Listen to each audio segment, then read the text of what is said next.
All right, hello everyone, and welcome to today's webcast. We are going to be talking about the new guidance that was recently approved for the prevented sediment protocol for stream restoration projects seeking credit under the Chesapeake Bay TMDL crediting framework.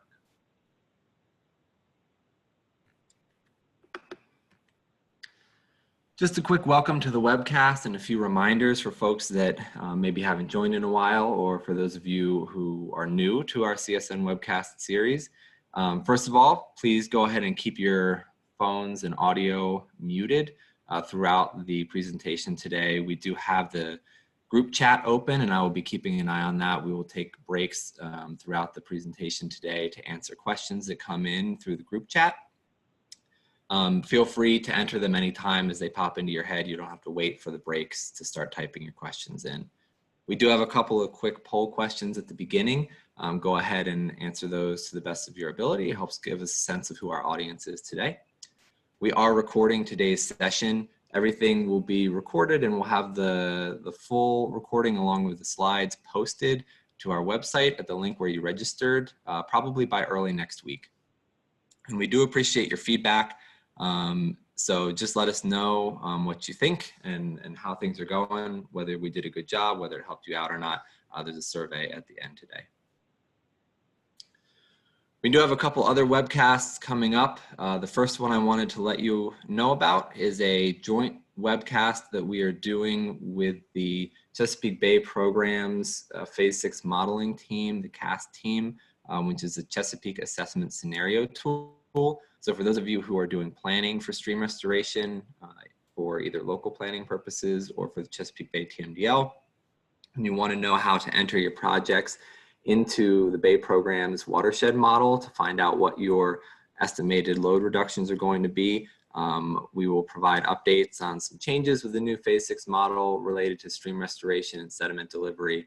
And then Olivia Devereaux, one of the developers of CAST, is going to walk you through how to enter those projects into CAST. I also wanted to let you know about a new special webcast series that CSN is going to be doing with some friends, board members, and other partners of ours. This one isn't open for registration just yet, but I wanted to give you a heads up so you can keep an eye out for information that will probably be coming through our Stormwater Scoop newsletter if you don't already get that. But this is our Watershed Hacks for Uncertain Times. We're focusing on tips and tricks for restoring your home turf. So basically, we're focusing on things that we can do around the house and in our own gardens to make a difference in our watersheds. So focusing on activities that are simple, cost-effective, and can be done with materials that are either on hand or acquired online. So not toilet paper, probably.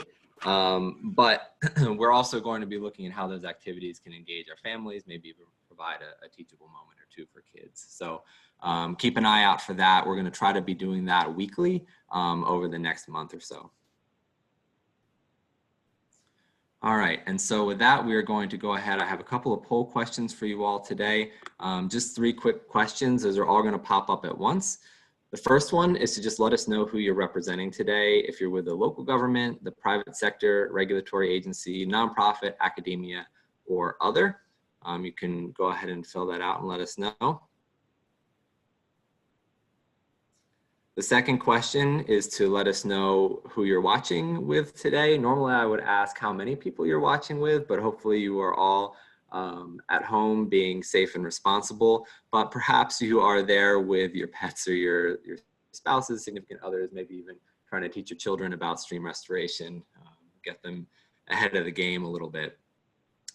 And then the last question is to just let us know a little bit about your experience working with the prevented sediment protocol. So are you someone that designs and builds stream restoration projects for Protocol 1 credit? Have you done watershed planning that involves stream restoration projects, maybe for a state agency tracking towards a TMDL, or a local government for your MS4 permits? Are you a regulator reviewing and permitting projects that receive credit? Are you a researcher looking at stream restoration, or just someone interested in staying up on the latest and greatest? Or maybe none of those fit, and that's fine too. So we've got a good mix, pretty even split, about a third local government, about a third private sector, and a third everything else. All right, got a few small groups, a few people watching with their kids. I like to see that. And as far as experience, it looks like a good mix across the board. Good handful of folks in construction, a lot of folks on the planning side. All right, excellent. So I'm going to go ahead and close that. Thank you, everybody, for filling that out. Really appreciate it. All right. So with that, I'm just going to quickly introduce who you're going to hear from today, and then we'll go ahead and get started. So my name is David Wood. In case you don't know me, I'm the Stormwater Coordinator at CSN. I run these webcast series, but I've also been involved in these groups updating the stream restoration guidance and protocols. So I'm just going to very quickly set the stage, sort of the background for the effort and some of the other work that is going on in this area besides just the prevented sediment stuff. And then I'm going to turn it over to our real experts, Josh Running and Lisa Fraey-McNeal. Josh is a senior environmental planner and associate for Stantec. He's been working in the stream restoration field for almost 20 years, and we were really thrilled to have him as a member of the group looking at the prevented sediment protocol for his perspective working on these projects. And Lisa is the senior watershed and stormwater research specialist for the Center for Watershed Protection. Lisa was involved in the original stream restoration expert panel. And so we were really excited to have her back to kind of do this revisiting of the protocols as well. She's an extraordinary wealth of knowledge on the subject. So you all are in good hands today. What we're going to do as far as an agenda, like I said, I'll give a quick background on the group, what the charge was for this particular effort. And then we're going to talk about the specific recommendations for guidance. So, this group dealt with a lot of different subjects, including how much bank armoring was too much bank armoring for prevented sediment, some more guidance on site-specific data collection, how to collect monitoring to improve the estimates of prevented sediment for reporting purposes, and then as well as some modeling guidance to kind of help better calibrate some of the methods that are used to estimate erosion rates, including the Banks method, which is pretty commonly applied, maybe one of the more common applied methods throughout the watershed. So before we get started, I'm going to turn it over for one slide really quick to Josh. This is a Stantec thing, and I kind of enjoyed it, especially now. I think it's particularly apt. So Josh, do you want to give us your safety moment? Yeah, thanks, David. So we have a little bit of a tradition at Stantec to always talk about safety at the beginning of all our presentations. And when we did a similar presentation almost in November, I had a picture of a reindeer here because I was flying to Iceland and taking my kid up to Finland, which was fantastic. But things have obviously changed, not for the better as far as safety right now. So I just wanted to remind everybody, I know you've all had pounded in your head about ways to stay safe with COVID-19 right now. It's extremely important. I think from the large perspective, I think people are doing a really good job. I think we're going to start seeing some flattening hopefully soon. And but be safe, wash your hands. My wife has a 55-gallon drum of hand sanitizer that rides in the back of my pickup. And we try to be safe that way, keep our distance. So just be safe. We want everybody on this webinar in 2 years and 10 years as we continue to improve our practice. So take care of yourselves and your family, and we'll be back in conferences together shortly. So. Thanks, Josh. All right. So what I'm going to do is just run through the background of the group. For those of you who maybe aren't familiar, I think it sounded like from the poll responses, a lot of you are. You've worked with the protocol before. But basically, the stream restoration crediting for the Chesapeake Bay program, so getting those nutrient and sediment reductions towards the Chesapeake Bay TMDL, really started back in 2013 with the expert panel report that provided the essential protocols for how to calculate those reductions.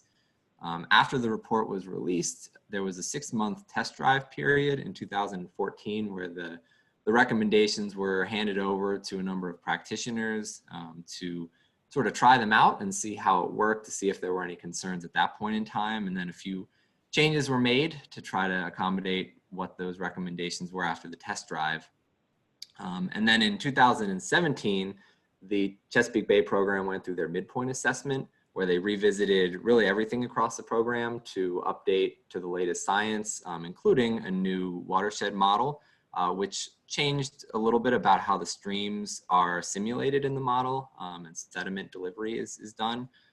So to try to address that, as well as some different version control issues coming from the test drive and whatnot, CSN and the Center for Watershed Protection worked on an FAQ document for the stream restoration protocols in early 2018 and ran it through the Bay Program's Urban Stormwater Workgroup, which I think was helpful to a degree, but it essentially told us that there were way more questions than can be addressed just by a simple FAQ document. It almost raised more questions than it did answers. So back in about June of 2018, the Urban Stormwater Workgroup worked with the Stream Health Workgroup at the Bay Program, as well as some other groups, to launch a series of 5 different teams to revisit basically every aspect of the original stream restoration report, to just provide better guidance, take a closer look at the new literature that's out on the subject, and make some recommendations. So for those, again, who may not be familiar with the original Stream Restoration Expert Panel report, there are a couple of key elements. There are the 3 protocols that are used to address the different pollutant removal pathways for stream restoration projects. So prevented sediment by stabilizing the banks and creating more stable channels. You have enhanced denitrification within the hyporheic zone. And then there is trapping and removal for reconnected floodplains. So the panel, in addition to outlining how you calculate the credit, established qualifying conditions to define what practices and what restoration approaches would be eligible for crediting. There was really a strong emphasis through the qualifying conditions, but as well with some specific environmental considerations they laid out, with an emphasis on providing functional uplift. So not just stabilizing banks, but you also need to be looking at comprehensive approaches to restoration, looking at what treatment can you do upland to address the source of runoff, where can you provide habitat features to provide improvements in the benthic community as well. They also took an approach of sort of no mudslinging and other design approaches. Natural channel design was most commonly used at the time, but they were pretty inclusive with regard to, regenerative stormwater conveyance practices, legacy sediment removal practices as well. Essentially, if you met the qualifying conditions, you could be eligible for crediting. So I mentioned the 3 stream restoration protocols already. Protocol 1 is the one that we're going to be talking about today, prevented sediment. The 3 steps were basically, you start by estimating the rate of stream bank erosion at your site before restoration. So, that's going to be an annual rate of stream bank erosion. Then for the nutrient portion, you have soil nutrient concentrations that you multiply by the estimated sediment erosion to get your nitrogen and phosphorus. And then there was this 50% efficiency factor at the end to determine your final credit, assuming that you are not preventing 100% of sediment erosion at the site. There is some natural adjustments at the site over time, but you can use monitoring data to determine a better rate. So I mentioned the 5 groups as well. This is the 3rd group. We have already released and had reports approved and webcasts conducted on Group 1 for verification protocols for stream restoration practices. Group 2 provided an alternative to Protocol 1, so a way of calculating prevented sediment for outfall and gully stabilization practices that is designed to try to better account for the vertical incision that you see at those usually pretty steep constrained sites. Today we're doing prevented sediment. And then there are 2 other groups that are still wrapping up their work that are looking at protocols 2 and 3 for floodplain reconnection projects, and as well as the practices in the hyporheic zone. So this is our group of experts. This was a really outstanding group of folks from across different sectors with a lot of expertise and a lot of years of experience. This is just this group. I should also note that across those 5 different teams we've engaged, I think we're at about 85 different stream restoration experts, and they have been really tuned in to this effort in the whole. They're looking at each other's reports and commenting. So while this group was the lead developers of the recommendations, there was a lot of input across the other groups as well as throughout the Bay Program's work group structure. And then finally, just a couple of notes before we launch into the recommendations. These are sort of, in some cases, standard provisos for these types of reports and recommendations. They serve as Chesapeake Bay-wide guidelines. There is always the final authority for decisions on regulatory and permitting issues are made by the appropriate authority. This memo was also specifically approved for urban stream restoration practices. During the approval process, there were some questions raised about some of the NRCS specs for stream restoration or for stream bank stabilization, and whether they met the qualifying conditions and how that would affect the crediting, because there were some changes that Josh and Lisa are going to talk about that may have implications for projects where there is less data available, as is the case sometimes with the NRCS practices. And then finally, there is a grandfathering clause. So these recommendations would take effect in July of 2021, which is meant to give time for contracts that are already underway to continue without being affected, but also provide a ramp up period since there are some new monitoring recommendations that are being made that folks are going to want to account for, especially in the pre-construction time frame. So those are just a couple of notes that I wanted to make with regard to the recommendations. With that, I'm going to turn it over. I believe, Josh, you're taking it from here, correct? That's the idea. Okay. Let's see. I'm going to click forward, David, and tell me if it works. Yep. Yep. Oh. Did I do that, David? I think so, but we can quickly recover. Hold on. Sorry, folks, as we're all adjusting to the working from home thing. And also, if you hear a little bit of screaming in the background, it's my 2-year-old son running around causing havoc. So I apologize for that. Yeah, go ahead, Dave. If you just want to work it, that's fine. That way I don't screw anything up. So first thing we wanted to look at is why the need. So I'm pretty sure that everyone is aware that this is one of the fastest growing BMPs for the TMDL in the Chesapeake Bay. There's hundreds of miles of the pipeline still to be constructed, and there's been a lot of already projects put in the ground in the last 5 years since the original expert panel memo came out. Several concerns, though, were raised that we felt deviated from the original intent of the document, and it was just a matter of folks just trying to do their best, but we wanted to really focus on clarifying some of these issues. So there was a lot of observation comparing the default rates to actual on-site data and geologies, and we'll get into some of that, but using some default rates instead of actual on-site data caused some discrepancies in credit yield. And the over-reliance of these default rates, instead of going out and getting some of your own data, the idea initially was for planning purposes so that you could evaluate roughly if your project would be something that would make sense from a financial but also a crediting standpoint. And folks just got a little too reliant on that data. A need for a clear bank armoring definition. So what qualifies as a project that's acceptable under this guidance?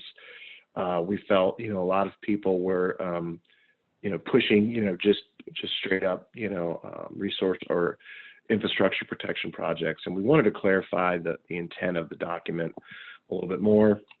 And then a little more guidance on monitoring and modeling methods to improve the consistency. So the other big thing is if anyone has spent some time in the field, and there's some great practitioners out there doing the bank's model, it is still subjective. I can walk a reach with Lisa or Rich Starr or anybody, and we all are going to have slightly different opinions on, root protection or things of that. So it's important that we try to provide as much guidance to get some consistency across the community. So we wanted it to be consistent and reproducible and defendable, and that is what our strive was coming out of the gate. Next slide.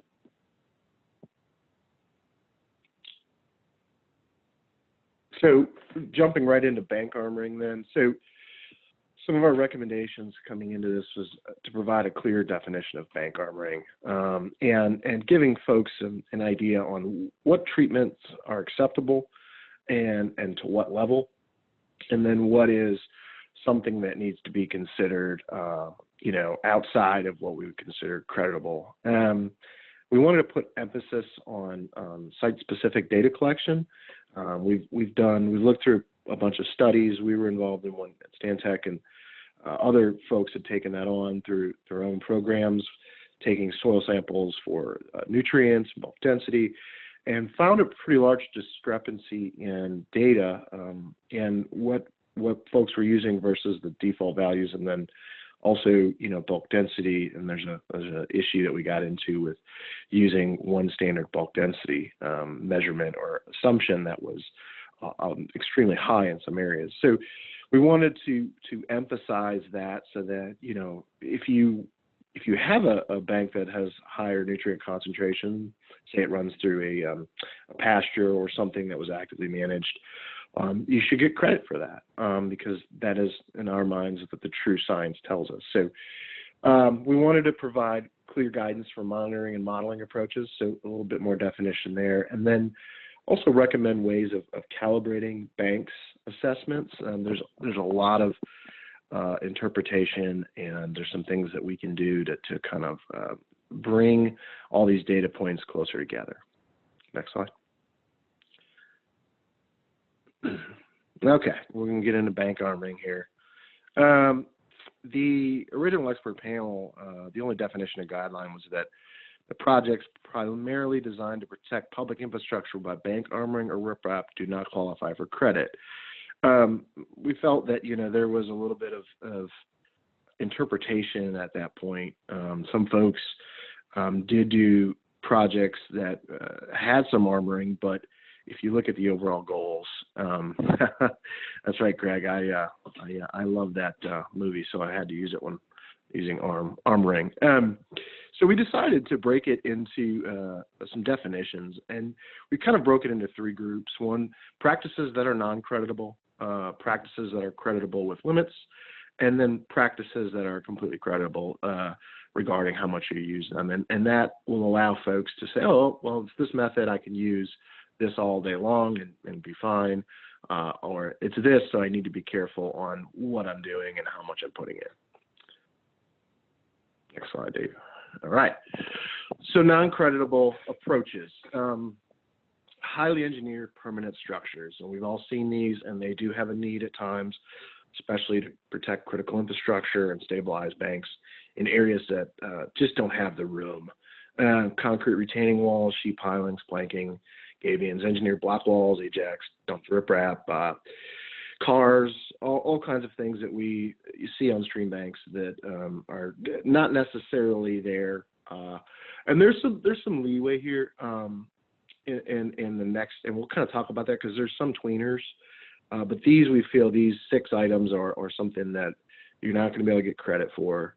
We'll talk a little bit about toe protection and things like that on the next slide. But any length of bank that you use these techniques, you've got to subtract it from the restoration length. So what we mean by that is, let's just say you have a 1,000-foot project and 200 feet of it is this approach or one of these approaches, then you need to reduce the amount of length on your crediting, so you'd only get credit for, say, 800 feet of that 1,000 feet. And again, I know there's questions popping up about toe protection. We'll cover that in a little bit. And quite frankly, in some of these practices also may require mitigation to replace lost function, which when you go through the Section 4.4 processing, or when you get your permitting requirements, that'll be based on individual Corps and local water quality group. Ours is the DQ in Virginia, but their recommendations on mitigation. So next slide. Creditable with limits. So here's where the gray area lies on some of these. So these are large rock or boulder structures that they harden a portion of the bank, but in, say, toe protection, if you only protected the bottom 2 feet of the bank, you've got a native planted soil bank, say 5 feet up, there's some function that's still there. So we wanted to provide this category to provide a little bit of leeway, because anybody that has designed a lot of urban projects, your lateral constraints are very difficult at times, and you're not able to get some of the curvatures in right, and you have to soup this up a little bit. So in terms of a protective measure, so angular riprap for localized toe protection, boulder revetments, non-biodegradable soil stabilization mats, so EC3 type matting, embrocated riprap. Now this may be used up to 30% of the total bank length of your project. So what we mean by that is if you look at a standard project and you're doing a stream restoration project again at 1,000 feet, 30% of the total bank length. So what this affords you is protection, your ability to protect the outside bends if you need to, with some toe in your high stress zones, and then it would still be creditable. Now, if you go above 30%, say you've got 40% of your total bank length that's receiving this, and this was meant to be a both sides situation. What we mean by that is if you've got 1,000 feet of center line of channel, there's 2,000 total feet of bank length. So the idea then is you would use it on the outside on a pool, but if you're armoring the inside bend of a pool, I think we have a problem there from a protection standpoint. So we're allowing that. Now, if you go above 30%, then you need to take, say you hit 40%, then you need to take 10% from your final load reduction. And again, local approvals are required. Next slide. We can answer that question in a minute, Barbara, if I get through creditable. Creditable structures that mimic naturally occurring stream bank materials, features that provide a quality habitat and function.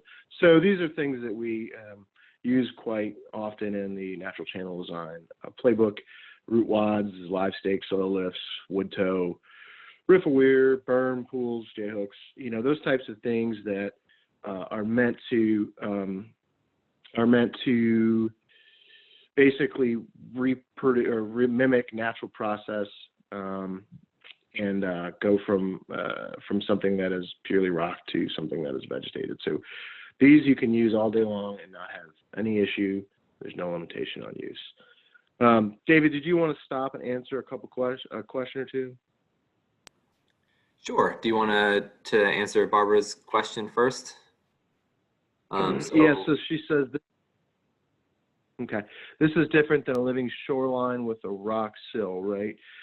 Yeah. This is so there's guidance out for shoreline crediting. I'm assuming you're meaning like a tidal zone or something like that. So there's another document out. I think that was released, David, in 2015. Then you can follow that guidance, but and that actually outlines some credible practices for shorelines as well. Does that make sense? But yeah, this is we understand that the process is a little different on crediting. So let me see here. What is existing structure probably on the side? Yeah, so it's a good question. So there's definitely some areas where you're just going to have to work through. So the question is what if there's an existing structure wall by a property owner? One side of the restoration was done on the opposite stream bank. Well, I'll say this: if you do your bank's assessment, you probably did not assume that wall was contributing any sediment. If that's the case, then I think you're fine because you weren't going to take credit for that existing wall there.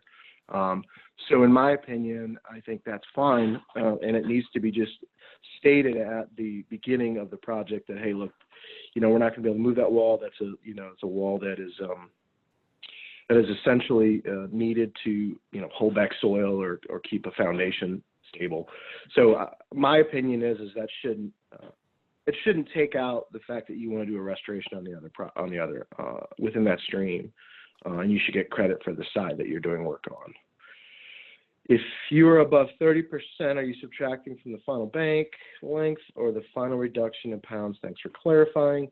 That's a great question. So David, I think if we remembered right, we just decided that we were just going to do the final credit, right? Because that's correct. The reason difficult. we did that, Jeremy, the reason we did that, Jeremy, is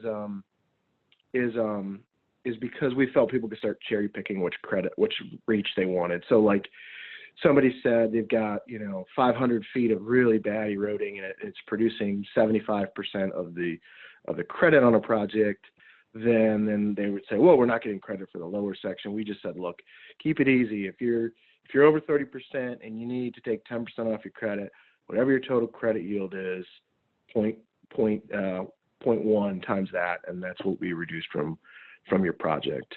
How was the 30% threshold decided? Good question.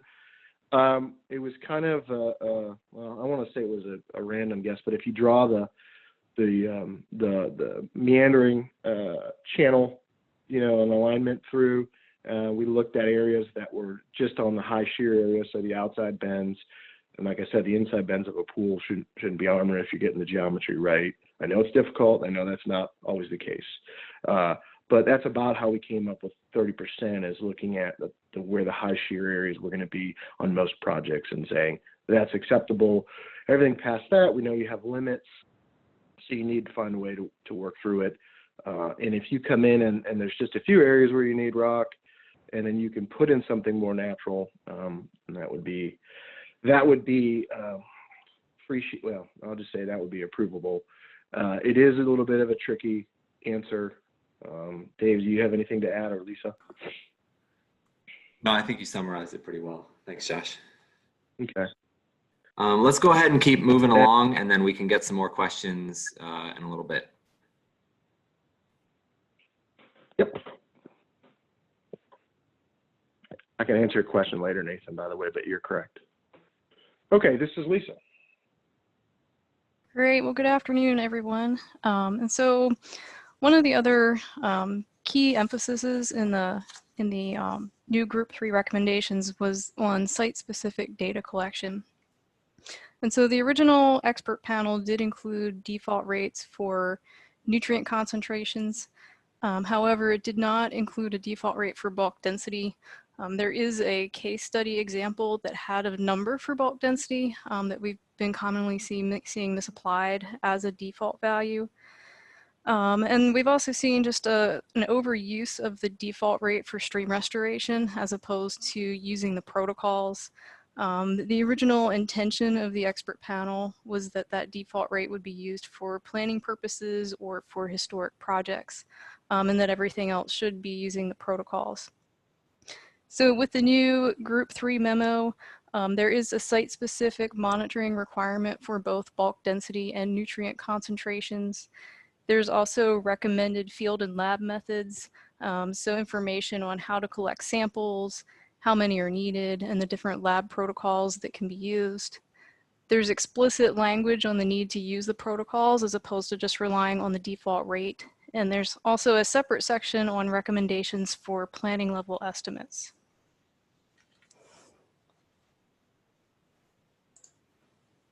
David, oh, I did that too. I'm so sorry.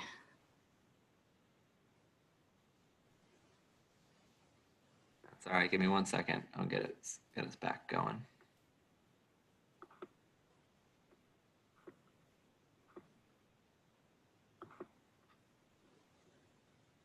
All right, there you go. Okay, thanks. So bulk density is one of the factors that we've seen a lot of confusion over. And I think it's just because there isn't a whole lot of information about bulk density of stream bank soils and how it best should be collected.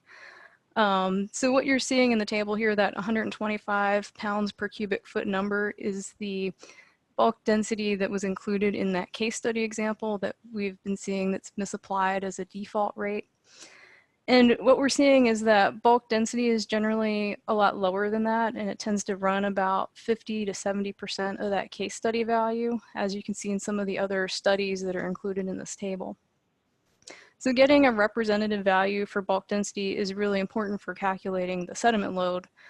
And if you look at the calculation for Protocol 1, you're taking the volume of bank erosion, multiplying it by your bulk density value to get your sediment load. And so even small changes in that bulk density value can have a significant impact on the sediment load that you're calculating. So for example, if you started out using that 125 pounds per cubic foot estimate for bulk density that was in that case study example, and then you go out and you collect some samples and realize your bulk density is really only 60, you've cut your bulk density value in half. And then when you run through the calculation for protocol 1, that also cuts your sediment load in half. And so collecting that site-specific data is really important, and it is now required prior to reporting your project. There's an appendix in the new group memo that provides guidance for how to obtain bulk density samples, which should be done as soil cores, like you see in the picture here, generally collected about every 200 to 500 feet. And the one piece of advice I will give you from some work that we've done where we've collected soil cores and sent them to the lab is just to make sure you're specifying them that they should be processed as undisturbed samples, because we've sent some samples to lab and didn't specify that, and they processed them as disturbed samples. And what we're finding is that that results in a bulk density of about 20% less than if they had processed them as an undisturbed soil core sample. So that 20% again can have a big impact in what your sediment load calculations are. And just as bulk density is important, so are the soil nutrient concentrations. So there were default values included in the original expert panel report, but there are studies are showing that there's just a wide range in nutrient concentrations, and I think Josh had mentioned this earlier. And so it makes a big, similar to bulk density, it makes a big difference in what your final nutrient load calculations are, because you're taking the sediment load, multiplying it by the nutrient concentration to get the nutrient load. So small changes in your nutrient load or your nutrient concentration can make a big difference in the load that you're calculating. So the site-specific nutrient concentration is now required prior to reporting, and there are no default values that you can use for that.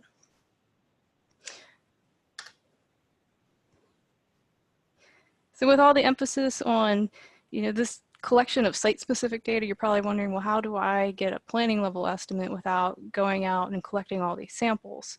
And so there's a couple ways to do it. One, you could take the default rate that was included in the original expert panel report, but you'll have to make some adjustments to it because with the phase 6 model and how sediment delivery is simulated, the default rate is going to vary based on your project location. And so there's an appendix in the group memo that walks you through the steps for how to calculate that specific default rate based on the land river segment that you're working in, as well as the delivery factors that are in the model.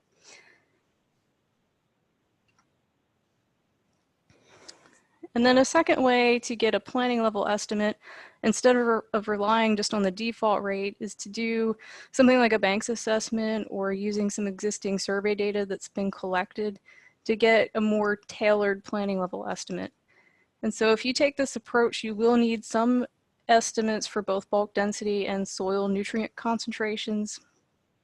So for the nutrient concentrations, you can use the default values that were from the original expert panel report, just for planning purposes. And then for bulk density, a good resource is to use the USDA soil survey data.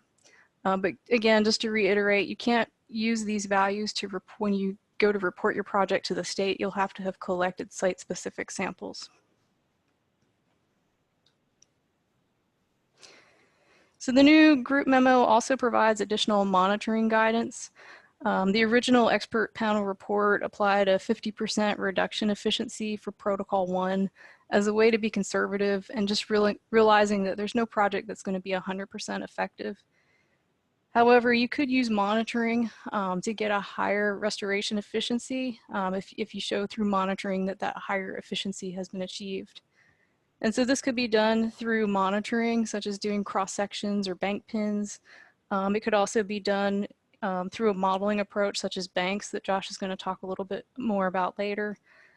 And really the specifics for how to do these methods weren't expanded on in the original expert panel report. And so there were a lot of questions that have come in since that first report was first put out. about how to set up a monitoring design, where to do the monitoring, how many sites are needed, how long you have to do the monitoring for. And so with this new Group 3 memo, there's an additional description for the methods for how to do bank pin monitoring, cross sections, bank profiles, as well as an alternative method such as DEM differencing. And there's also additional monitoring guidance for how to get that higher restoration efficiency above 50%.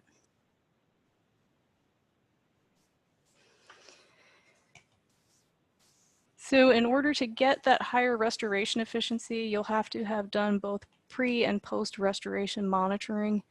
And you'll need 3 years of post restoration monitoring before you can recalculate the reduction efficiency. It's important that you're using the same method for both pre and post monitoring. So for example, if you went out and did cross-section monitoring for your pre-restoration, you'll want to do cross-section monitoring for post-restoration. We wouldn't want to mix up and do like cross-section monitoring pre-restoration and then DEM differencing post-restoration, because it wouldn't be an apples to apples comparison. And then after you finish up your post-restoration monitoring, you would re-report that BMP with the new recalculated restoration efficiency. And so I'm going to wrap up showing you an example of DEM differencing, which I think is pretty interesting, which is one of the alternative approaches that's now included in the Group 3 memo recommendations. And so DEM differencing is where you take 2 different digital elevation models, or DEMs, and you overlay them and then you subtract them. And so what you're left with is the area and the depth of change that occurred between those 2 different DEMs representing 2 different time periods. And so the example here is from a recent project we did with the Water Science Institute in Pennsylvania.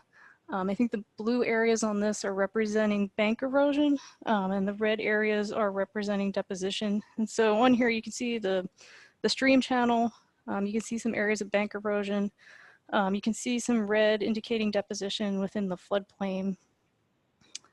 So with this approach, there's a lot of data considerations that you need to look at. I don't have time to go into all of them, but there's different ways you can or different types of survey data that can be used to generate a DEM, whether you're using LiDAR data or something like photogrammetry or structure from motion. You'll want to take into consideration your data quality. So for example, some of the older LiDAR data sets may limit the resolution of the DEM that you can generate, which would result in things that you need to consider for like data accuracy and the reliability of the results you're generating.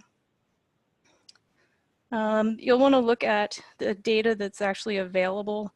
And so seeing if you have 2 different data sets that are high enough quality that you can use, or you may run into a situation where you have one good data set, but then you have to go out and do another survey, potentially using something like a drone to collect a newer data set that you can compare it to. And then there's a host of other data limitations, such as taking into consideration heavy canopy cover, things like undercut banks that won't necessarily be captured with this approach. And so again, this is an example from a project we did with the Water Science Institute for Paxton Creek in Pennsylvania. So on the left, you can see the hillshade, and you can see the stream that's going from left to right. And there's areas of red that are indicating erosion. So this represents about 3 years of change between 2015 and 2018. And from the differencing, the volume of change was calculated, which was then converted to the tons of sediment using a measured bulk density value. And so in this example, the areas of erosion again are indicated by red. And if you look at the photos from the field verification on the right, you can see the eroding banks and the incised channel. And then in comparison, this is an example where there wasn't a lot of erosion showing up from the DEM differencing. And then if you look at the photo from the field verification on the right, you'll see lower bank height and deposition occurring within the channel.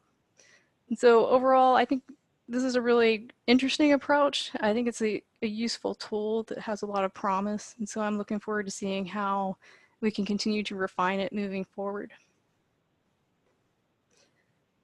So Dave, I'm not sure if you want to stop for questions or do you want to keep going? We'll do a quick pause. We'll take one or two, and then we'll keep going. I think I can address a question that we got from Joanna, which is the river segment value in lieu of having a bulk density nutrient loads from soil samples? And I think you're referring to the land river segment delivery factors that Lisa was referencing. And so no, basically the bulk density and the nutrient loads from soil samples are going to be the recommendation to, you're going to be collecting those on site for each of those projects. The land river segment values, what those give you are the delivery factors from your site essentially down to a larger body of water. So because it's accrediting protocol for the Chesapeake Bay restoration, they have values by land river segment that says, of the sediment at this site that you would be preventing, only X percent of that is going to actually make it to the bay rather than being deposited somewhere else along its flow path. So that just helps you get a better understanding of the actual impact of the restoration project on the bay restoration effort, which is obviously the key point for the TMDL. So a project that, for instance, is located just upstream of a dam or impoundment might have a very different delivery factor because a lot of that sediment might be, captured behind that impoundment rather than making it downstream anyways. So it's just a way of getting a better estimate of how much impact your project is having, but it's a slightly different issue than the bulk density and nutrient loads from the soil samples.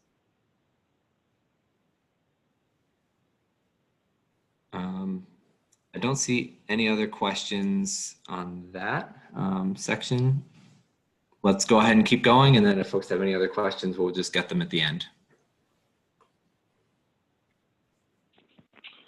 All right, looks like I'm back up. You want to just, we're going to talk a little bit about some guidance, and specifically, at least on this slide, calibrating banks and how do we become more consistent across the scientific community. So we came up with the following. The assessment should be performed by teams of 2 experienced professionals. So as I kind of mentioned, if, Lisa and I are walking a stream channel and, we're going to have, because of the method in certain instances is subjective, specifically bank height, and I can explain that, root density, materials, clay content is especially sensitive towards the amount of erosion that we see.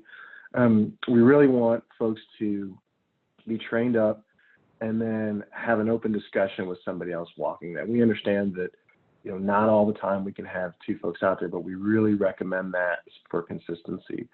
And then when we get into potentially getting into some trainings or how we're going to perform some of these recommendations, talk to folks about bank height, root depth, and density and materials. So those are a huge factor. So a lot of times, people will walk stream channels and they'll see a 15-foot high bank, and the bottom 4 feet is eroding and the upper 11 feet has moss on it. Well, the point of what we're doing is to try to estimate the amount of erosion that is occurring on that bank. And so putting in the height that's actually eroding versus the height that's obviously stable is what we're getting at there. And so there's some judgment on what's actually eroding on large banks, because when you go through the calculations, it assumes if you put that bank height is at 11 feet, your average recession is 0.1 feet, and in your length, it's going to assume that whole bank is eroding at 0.1 feet a year, and in reality, that's not the case. Root depth and density has a lot of discussion in the field. How fibrous, how spread out are those roots holding that material, and then clay. Even Dave Roskin, who originally started promoting this method under the Wars book, does not have a systematic way to estimate clay content very well. And that's a huge factor. We've had projects that'll score in the very higher extreme categories based on kind of the parameters, bank angle, height, root density. And then you come back after monitoring and you have a very limited recession rate because of that clay content. So it's an important aspect to look at, and it requires a lot of training and kind of understanding of local geology. You know, we want to develop a banks manual that can be regionally specific in some areas, and then QA/QC procedures for training folks in the Chesapeake Bay. We've done some projects in different areas of the country, and I can tell you that recession rates vary dramatically, you know, if we're looking in the Catskills versus some of the low-lying areas of the Bay or the Piedmont, Fall Line, and some of the other areas. So we want to try to regionalize this to the Chesapeake Bay as much as possible. And then we also provided the B-high near bank stress, which is another very complicated factor, and then the bulk density guidance docs into the appendices of the memo. So a little bit more guidance there. Near bank stress is also very tricky.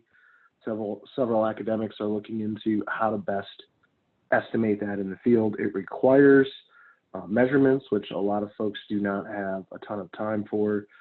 So there are some quasi methods to get you close in terms of looking at foul weight position as an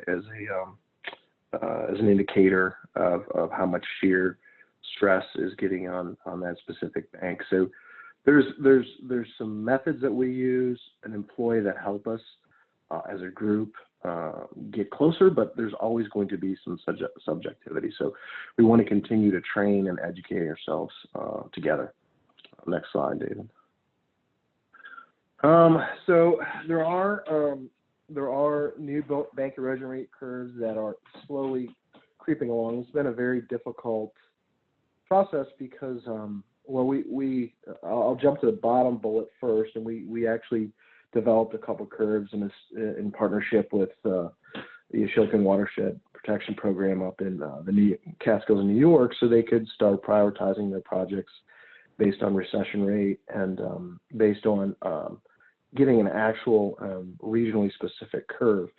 And I can tell you there's a lot of lessons learned from how to collect the data, when to go out, how many points you need to get per year.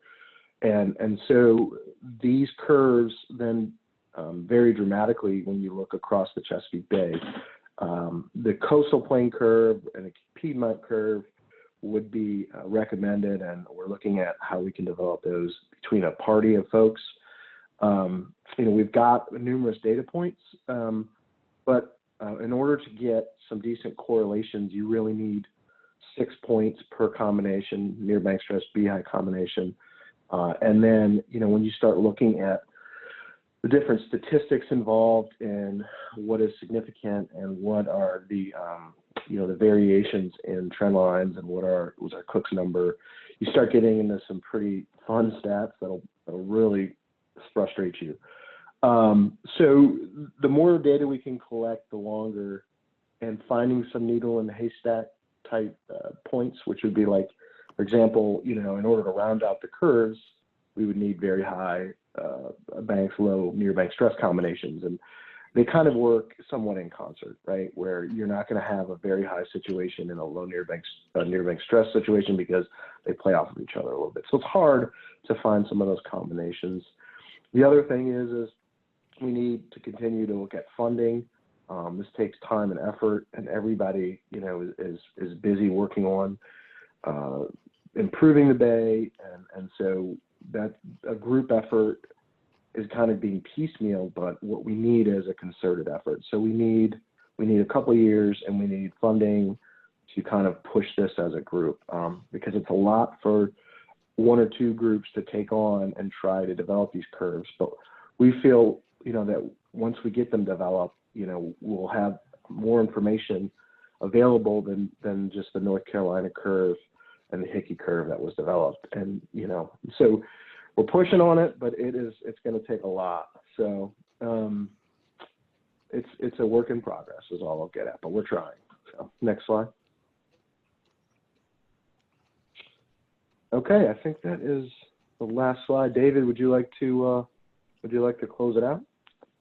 Yeah, thanks, Josh. So for folks who haven't had a chance to take a look at the full set of recommendations yet, there is a link at the bottom of the screen.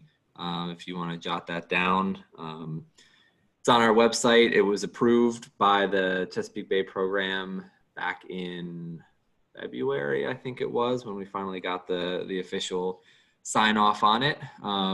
So we'll go ahead. If folks have any other questions, I haven't seen any coming in here at the end, so hopefully we were able to get to a lot of them. But I just want to emphasize what a tremendous amount of work went into these recommendations and to the work to revisit all of the different stream restoration protocols. And we're not quite done yet, but it's been a lot of completely voluntary time by the folks who committed to this effort. And I think when we signed them all up back in mid-2018, they didn't realize that we'd still be just kind of making announcements about it a third of the way through 2020. So we really appreciate the time and engagement that we've had from folks throughout the process. And so what I'll do, I think we've got our survey here. So there's a link, and I'll put it in the group chat so you can link directly to it. But I do appreciate folks taking a moment to fill out our survey. It does give us a good sense of how we're doing. Our funders like to hear from you if you think we're doing a good job, or if there's things you think we can improve upon. I really like to hear that. So, of course, it didn't turn it into a link for me, but hopefully you can copy and paste that into your bar. But with that, I just wish that everybody is hopefully safe and healthy. Thank you all for joining us today, especially thanks to Josh and Lisa again for their time, not just on the group, but for preparing for today's webcast and speaking today. Hopefully it was a very good and helpful overview. As always, you can feel free to reach out if you have any questions for us. So I'll just wrap it up and say we're right on time, I think. So we'll let you get back to your what I'm sure are now even crazier and more hectic days than they were before. So thanks again, everybody. Josh and Lisa, any last thoughts to add before we sign off? Just keep getting that data. We'll get there. That's all I'm going to say. All right. Well, thanks, everybody, and have a good one.